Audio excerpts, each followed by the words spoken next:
This is Eddie Hearn, Matchroom Boxing. You are watching Sporting Icons. You don't need to be anywhere else. No, it's amazing about how many people just live in a bubble and want to put out comments of Anthony Joshua never wanted the Deontay Wilder fight. Anthony Joshua doesn't want that smoke with Wilder. Wilder is the one who really wants to fight and has always wanted to fight. Anthony Joshua's always been ducking him. And it doesn't matter how much proof you put out there, there's always going to be these people.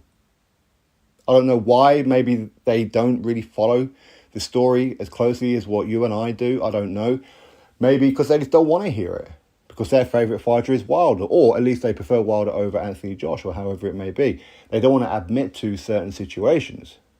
That historically, it was always Wilder who ducked Anthony Joshua. Each and every time. Now, my opinion, factual. It was Wilder who turned down 100 or 120 million to fight Anthony Joshua twice, once in America, once in UK, as paid by DAZN. Not my opinion, fact. It was Wilder who fired Lou DiBella for setting up that meeting. Not my opinion, fact. Shelly Finkel, Deontay Wilder's manager, said that he himself, as in Shelly Finkel, will decide when Anthony Joshua and Deontay Wilder fight each other. When he himself, Shelly Finkel, has a good relationship with the then at the time head of DAZN in John Skipper.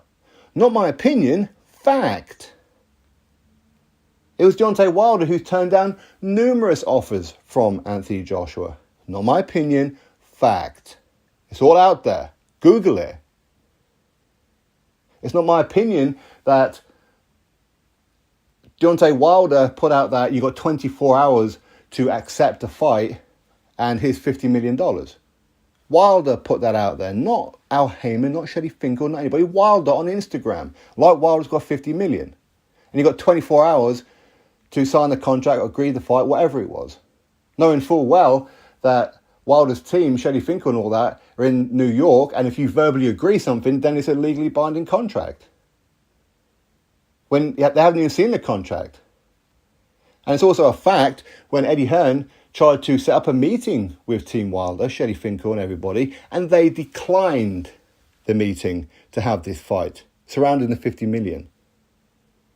Frank Warren let slip that the PBC and Al Heyman and Shelly Finkel were approaching him and BT Sports at the time about paying the 50 million to stage this fight. BT Sport, a platform that Anthony Joshua could not legally fight on because at the time he was contractually bound to Sky Sports. So that shows you the 50 million weren't real.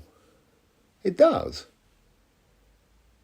And likewise, it's not my opinion, it's also a fact that Wilder put out to Tyson Fury that he turned down Anthony Joshua. Let me repeat that. He turned down Anthony Joshua for more money and for Undisputed, of course.